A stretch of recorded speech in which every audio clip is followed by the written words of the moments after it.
Now then, in these Asiatic traditions, it is well recognized that people who get the knowledge that you're it may very well run amok.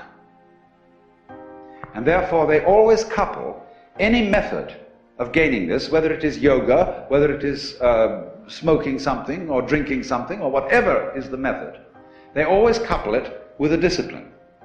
Now I know the word discipline isn't very popular these days, and I would like to have a new word for it, because most people who teach disciplines don't teach them very well. They teach it with a kind of violence, as if a discipline was something that is going to be extremely unpleasant and that you're going to have to put up with. But that's not the real secret of discipline. I would prefer to use the word skill. Discipline is a way of expression.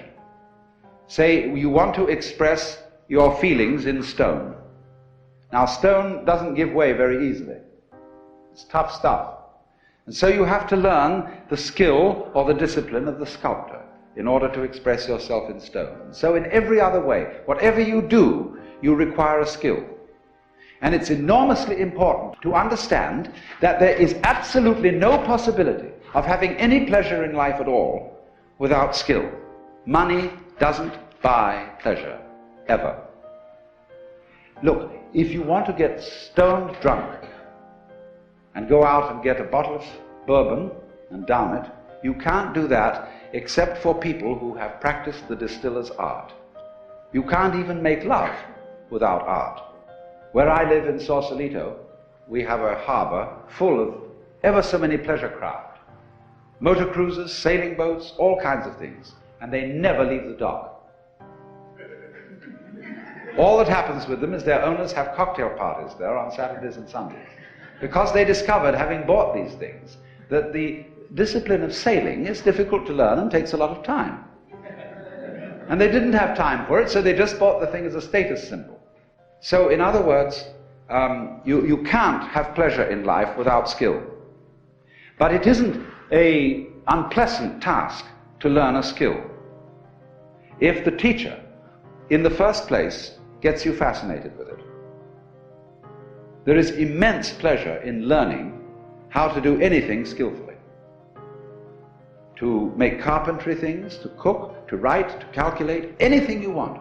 It can be immensely pleasurable to learn the discipline. And it is completely indispensable. Because look, you may be a very inspired musician. I'm not a musical technologist, you see, and I regret it, but I'm a word technologist. But I can hear in my head all kinds of symphonies and all kinds of marvelous compositions, but I don't have the technique to write them down on paper and share them with somebody else. Too bad. Maybe next time around.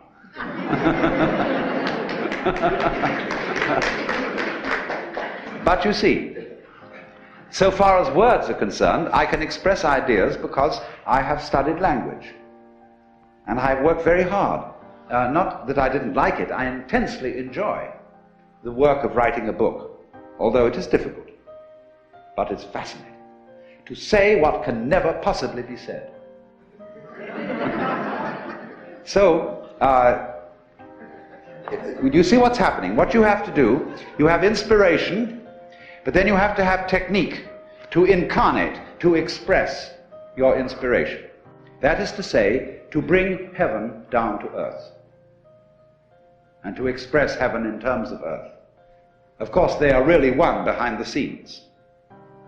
But there's no way of pointing it out unless you do something skillful. You see, we are all, at the moment, absolutely in the midst of the beatific vision.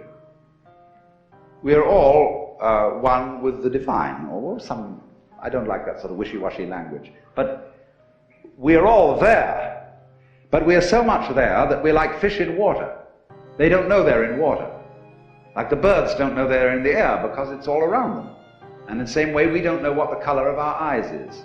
I don't mean whether you've got blue or brown eyes, but the color of the lens of your eye. You call that transparent, no color. See, because you can't see it. But it's basic to being able to see anything. So in order to find out where you are, there has to be some way of drawing attention to it. And that involves skill.